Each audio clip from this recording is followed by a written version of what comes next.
반갑습니다. 오늘 저는 시달림을 넘어 건너으로라는 제목으로 주님께서 우리에게 주신 영적 인사이트를 전가하고자 합니다. 사랑하는 성도 여러분, 오순절 후 18번째 주일, 요즘 우리를 힘들게 하는 것들이 너무 많은 것 같습니다. 지금 너무나 많은 사람들이 코비드-19에 시달리고 물질에 시달리고 사람에게 시달리고 자연재해 등에 시달리고 있습니다. 사람이 너무 시달리면 인생이 서러워집니다. 특히 인생에서 춥고 배고픈 것만큼 서러운 것도 없습니다.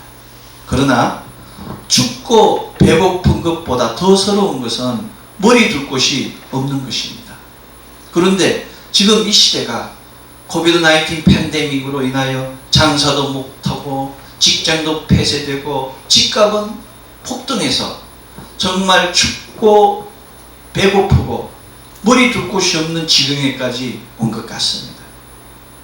모든 사람들이 춥고 배고프고 머리 둘 곳이 없을 때 먹고 사는 것에 시달리면 원통하고 분통하고 열통을 터뜨릴 때가 많습니다. 원통하다는 것은 원하고 분하고 억울함을 의미합니다.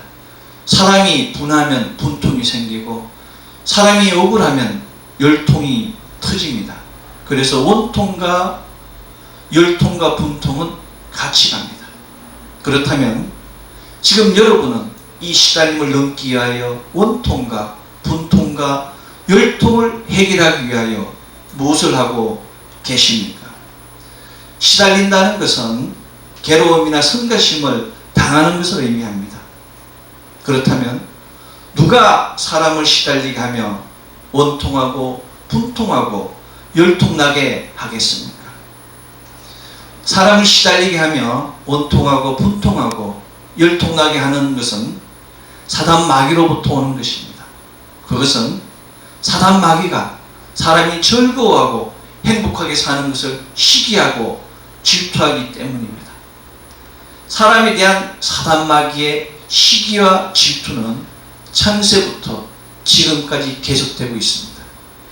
사단의 정체성은 요한복음 10장 10절 도둑이 오는 것은 도둑질하고 죽이고 멸망시키려는 뿐이요 라는 기록과 같이 사단 마귀는 도둑질하고 죽이고 멸망시키기 위하여 지금 이 시간에도 우는 사자와 같이 우리를 노리고 있으며 사람들을 괴롭히고 있습니다. 우리의 영육혼 안에서 예수님께 온전히 드러지지 않으면 그것은 사단의 공격 처소가 되는 것입니다. 그렇다면 예수님께 온전하게 드러지지 않는 영역은 어디겠습니까? 십자가에 못 박지 않은 우리의 생활, 우리의 생각, 우리의 믿음은 가장 약한 부분입니다. 이 약한 부분이 무너질 때 사람은 시달림을 당하게 됩니다. 사단은 죄를 먹고 삽니다.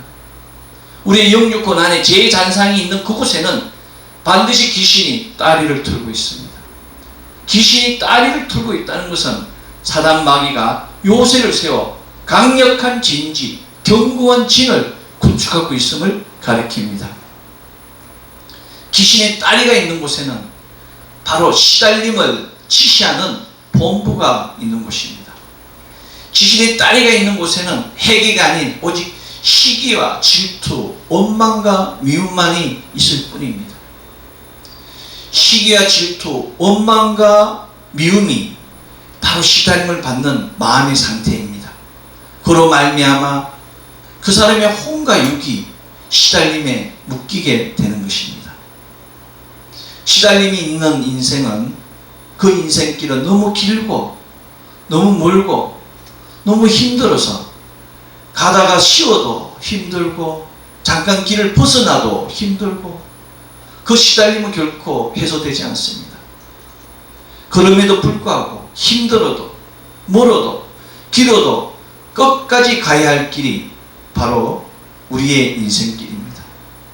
그러나 놀랍게도 이 인생길에 대하여 바울 선생은 오늘 신약성서 본문 고린도후서 10장 4절 우리의 싸우는 무기는 육신에 속한 것이 아니요 오직 어떤 경관진도 무너뜨리는 하나님의 능력이라고 말씀하시며 오직 온전히 하나님께 의뢰하면, 하나님께 내려놓으면, 하나님께 복종하기만 하면 어떤 견고한 진도 다 무너뜨린다고 증거하였습니다.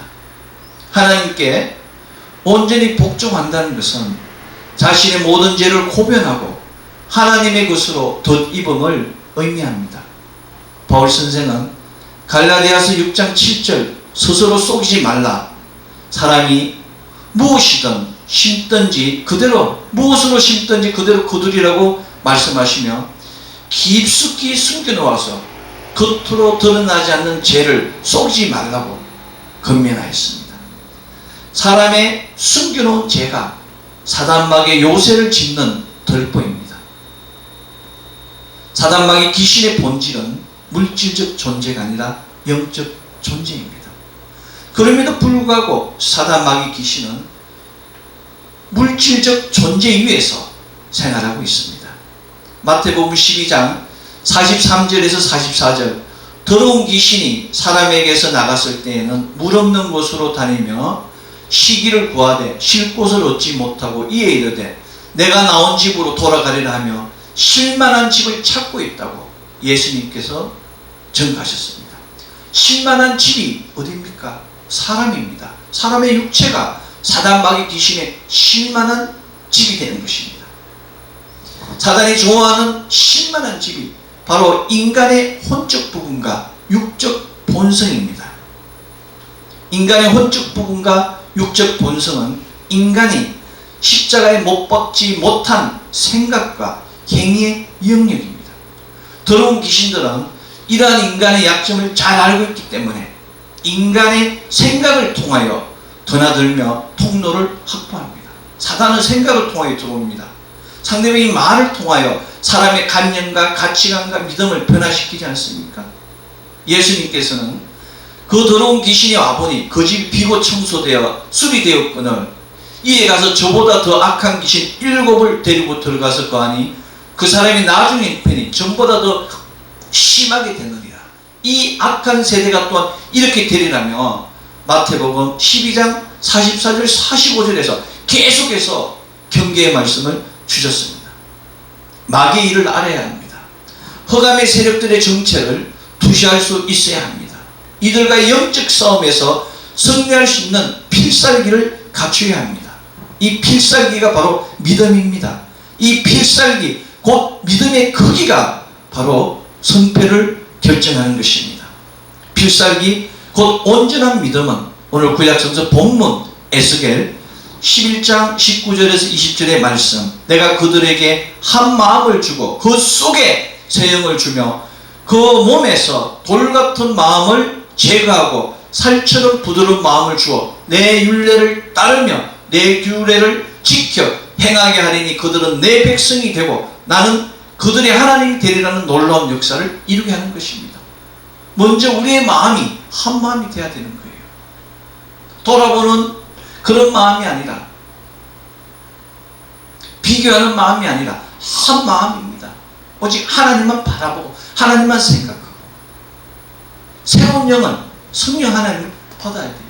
돌과 같이 딱딱한 것이 아니라 부드러운 마음으로 긍휼히 여기고 애통해하는 그런 마음으로 세상을 바라보고 하나님 주신 율례와 규례를 따르며 지켜 행할 때 비로소 하나님의 백성이 된다고 에스겔은 증거한 것입니다.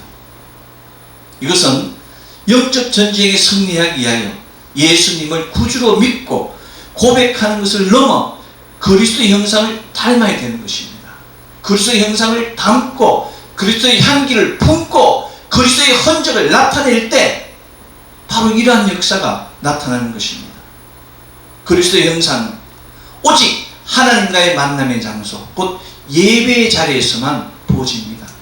우리 주 예수 그리스도의 몸된 교회, 거룩한 제단 성전이 아니면 그리스도의 형상을 맛볼 수가 없습니다.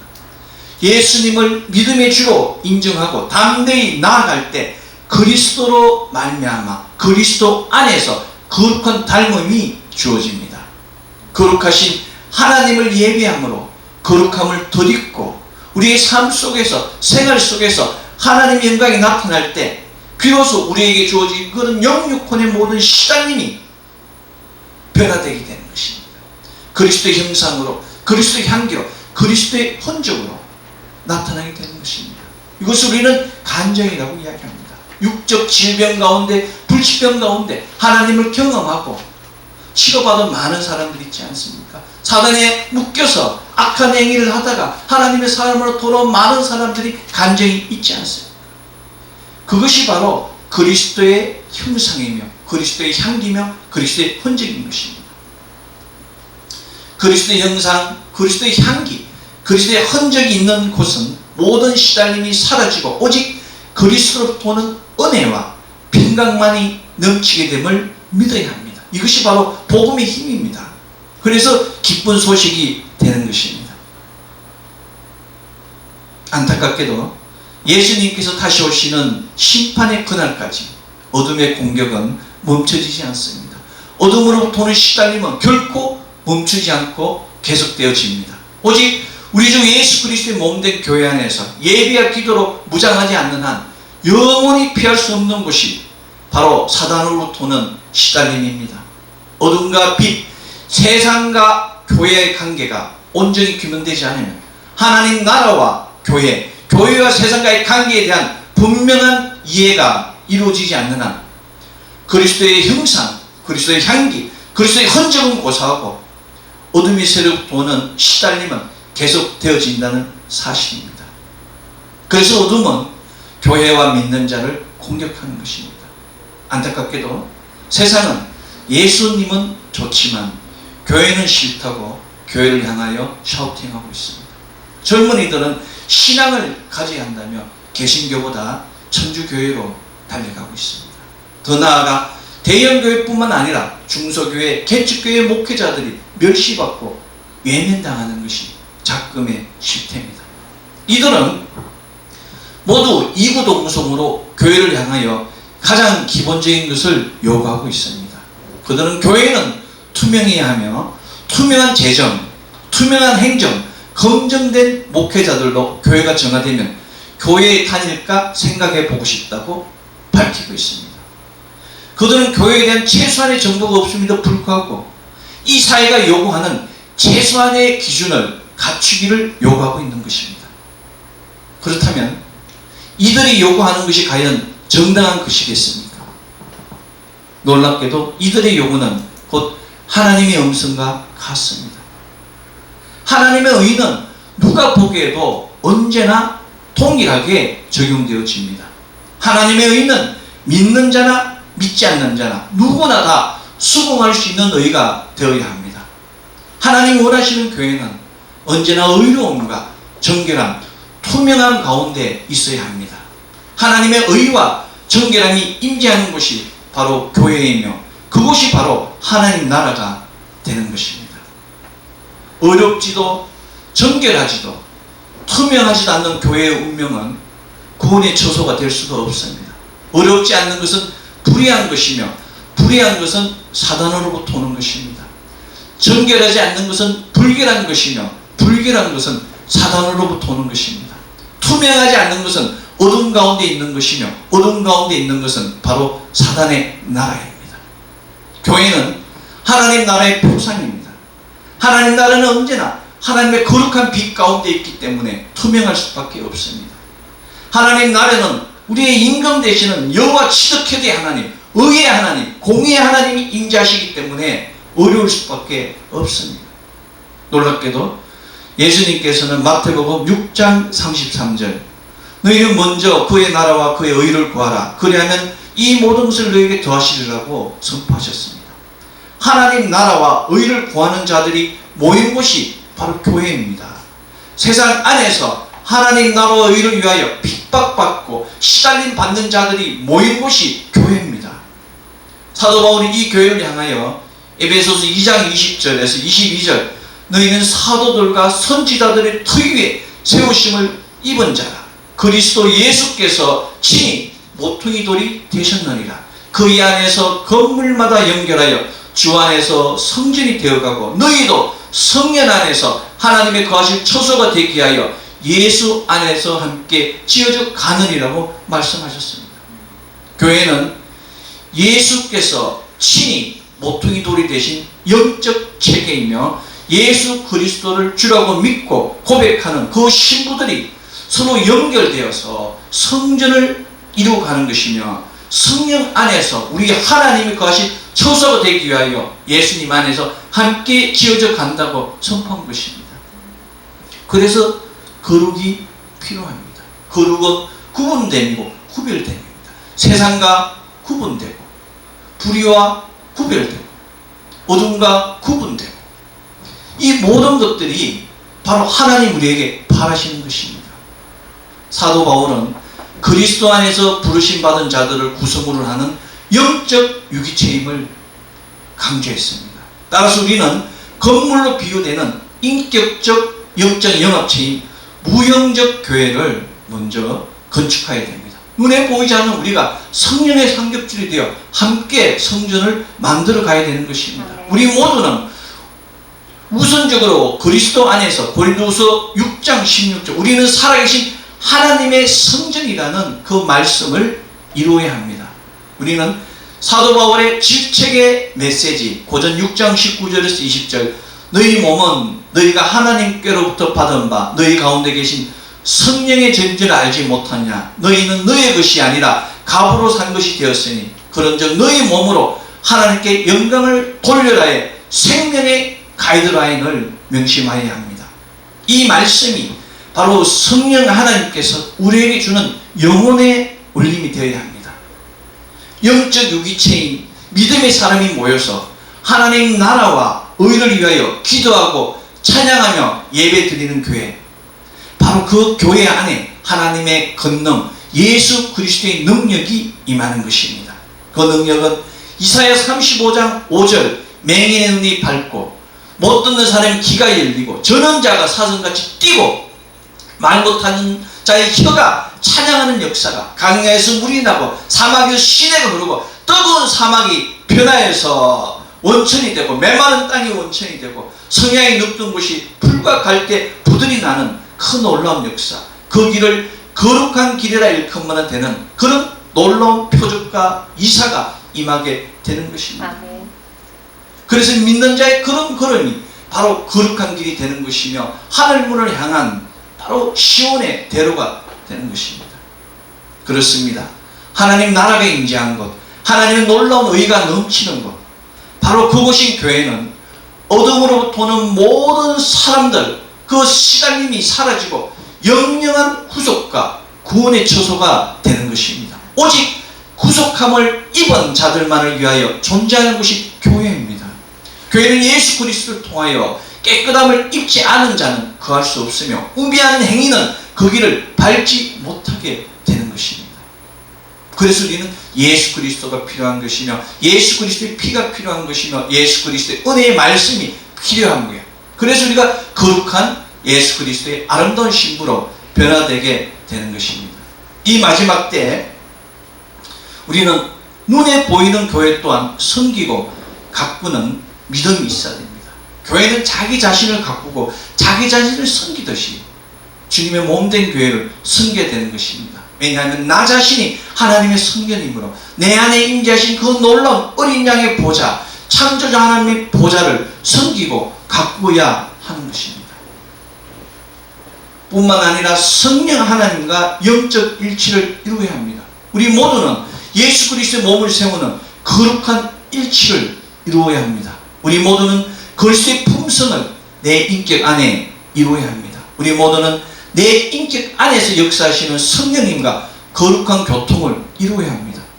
교통이라고 해서 대단한 것이 아닙니다. 하나님을 인정하는 겁니다. 하나님을 주인으로, 예수님을 주인으로, 성령님을 주인으로 인정하는 것이 바로 교통하는 것입니다.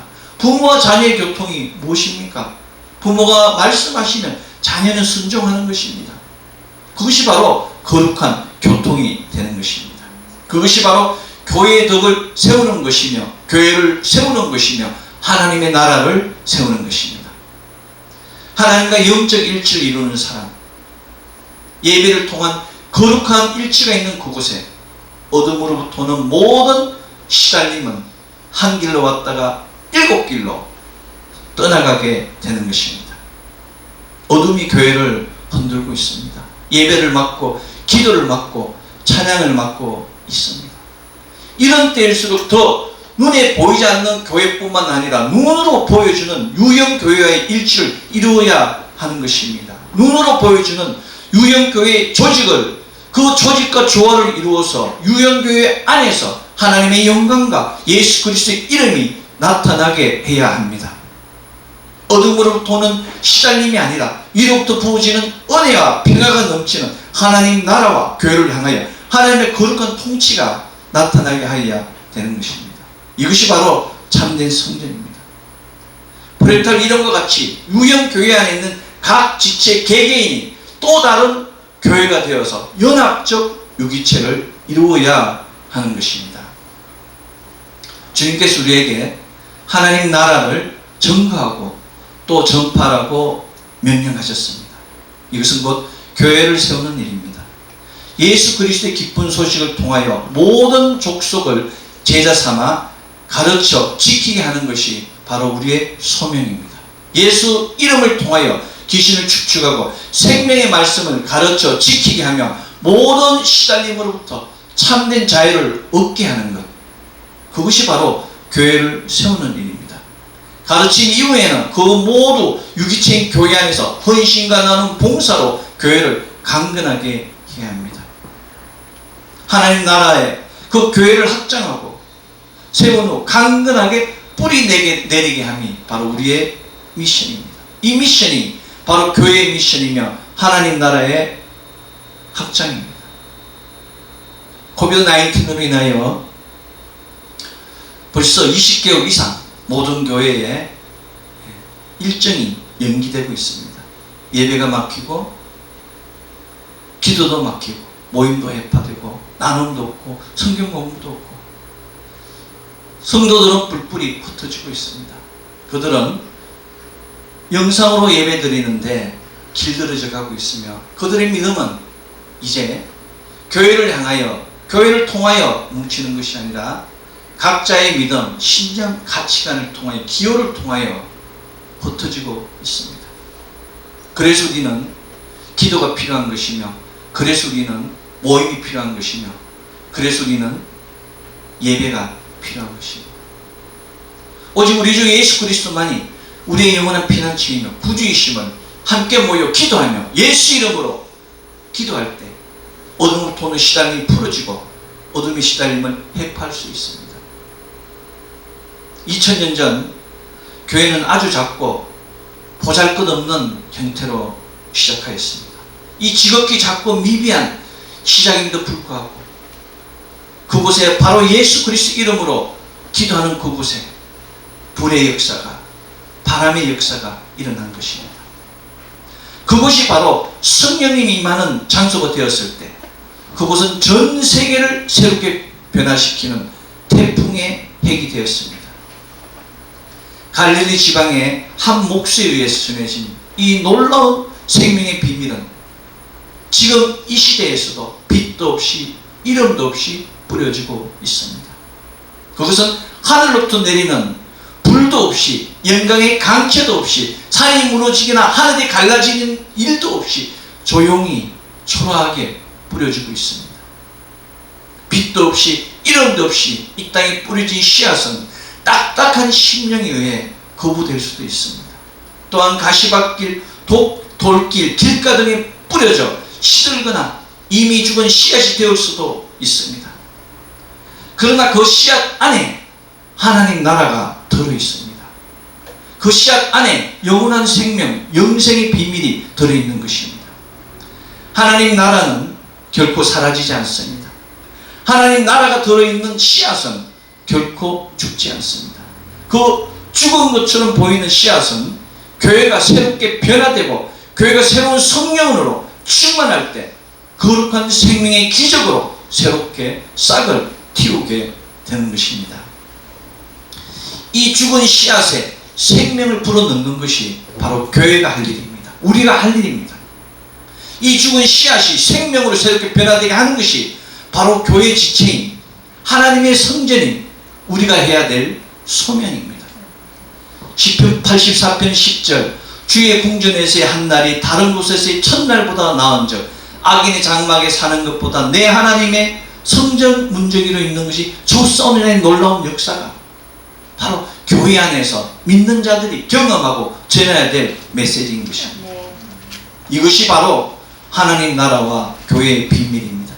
하나님의 비밀은 추수 때가 이르기 전 심판의 날이 이르기 전에 아마겟돈의 그 무서운 심판이 임하기 전에 하나님께서 교회를 새롭게 하시고 교회의 생명을 나누게 하시어 우리를 더러 사용하는 것입니다. 그래서 우리의 예배가 멈추지 않게 하나님께서 지켜주시는 것입니다. 예수님을 주라고 고백하며 예수님을 영접한 모든 하나님의 자녀들은 바로 작은 교회임을 명심해야 됩니다. 예수의 제자됨이 바로 교회입니다. 예수의 제자됨이 하나님 나라의 확장입니다. 예수의 제자됨이 모든 시달림에서 능력으로 변화되는 본질적 제약 조건입니다.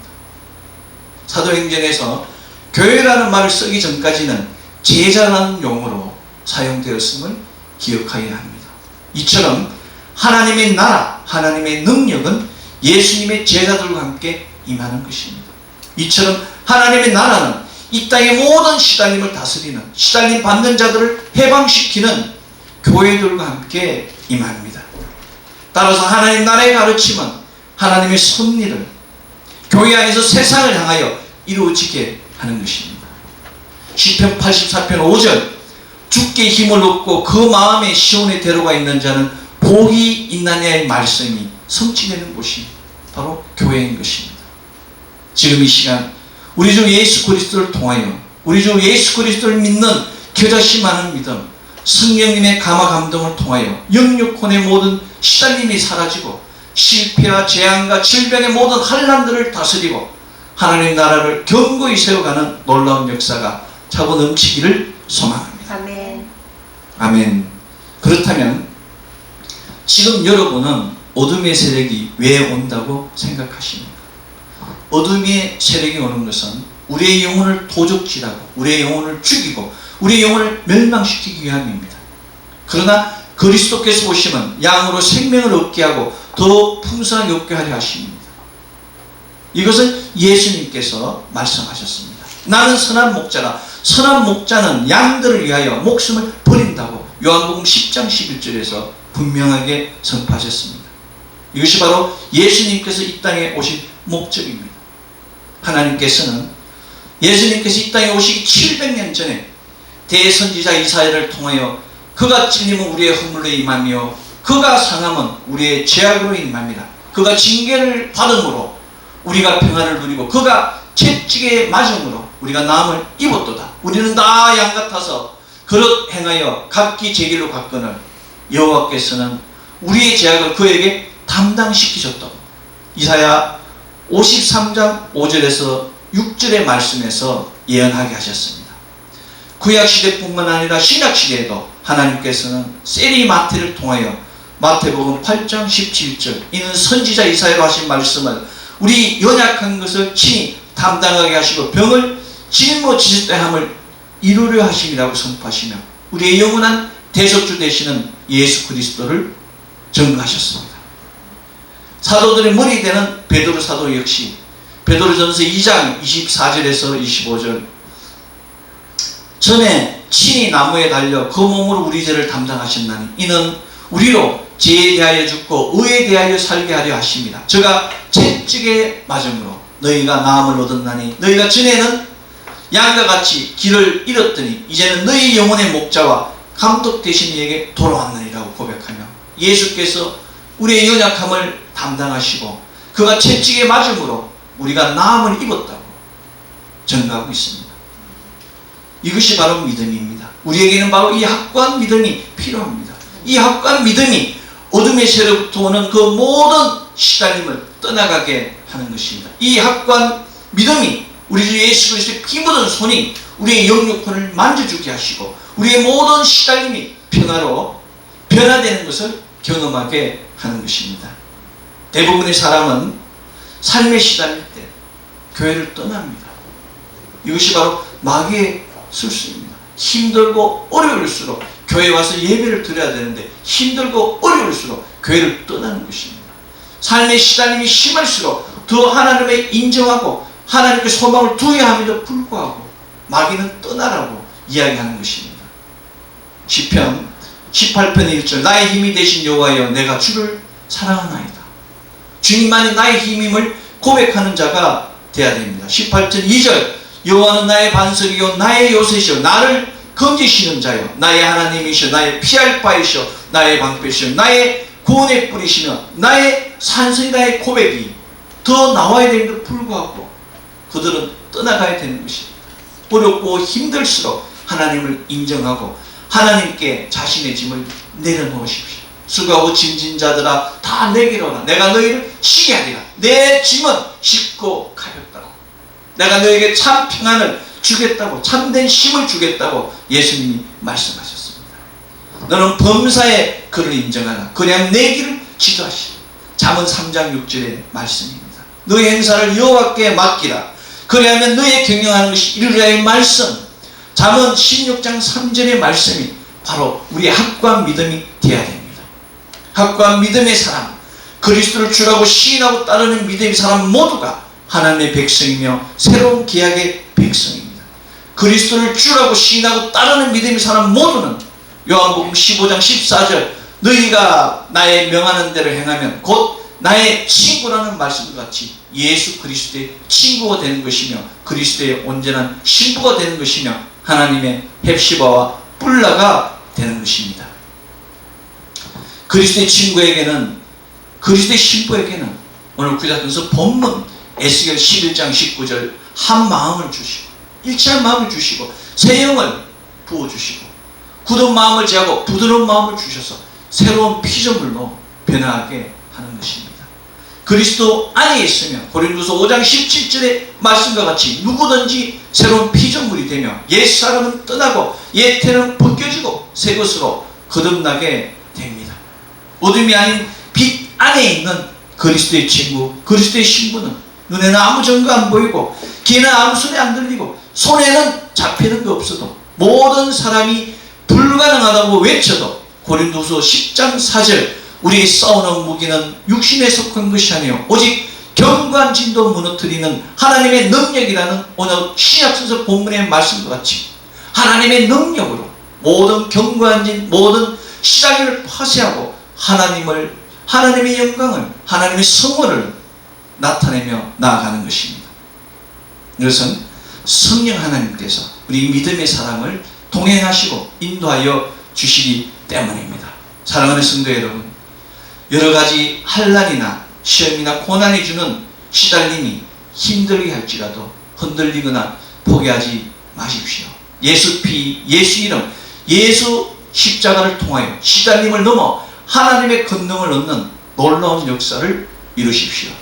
하나님의 권능이 넘치는 자에게는 귀신이 떠나가고 문제가 풀리고 해결되는 모든 시달림이 평화로 변화되는 놀라운 역사가 있음을 믿으십시오.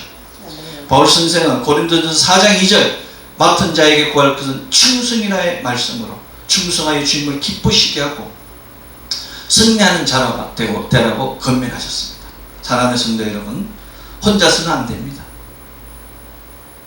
하나님이 필요합니다. 하나님 능력이 필요합니다. 성령이 필요합니다. 예수 이름이 필요합니다. 예수 이름으로 기도하고 성령님이 상급질이 돼야 돼요. 성령이 환영합니다. 성령이 인정합니다. 성령이 모십니다. 성령님 의지합니다는 그 놀라운 고백을 통하여 생명의 통로로 인도하시는 성령님의 인도하시는 받으십시오. 성령님을 통하여 생명의 통로가 열리고 그 생명의 통로가 열릴 때 모든 시달림이 사라지고 하나님의 권능이 차고 넘치게 되는 것이며 그 순간 우리의 영육혼이 비로소 화목해지고 세상의 모든 일들이 나의 생각대로 이루어지게 되는 것입니다. 오순절로 18번째 주 이로부터 부어지는 새 마음과 새 신을 통하여 어둠의 세력이 주는 모든 탐심과 이기심을 다스리고 성결하고 화평하고 간용하고 양순하며 긍휼과 선한 열매가 차고 넘치며 하나님의 아들의 일꾼을 받는 놀라운 생명과 축복의 역사가 차고 넘치는 가정, 자녀, 기업 되기를 소망합니다. 아멘. 기도하겠습니다. 사랑의 아버지 하나님 감사합니다. 오늘도 거룩한 주의 전에 불러주셔서 거룩한 예배를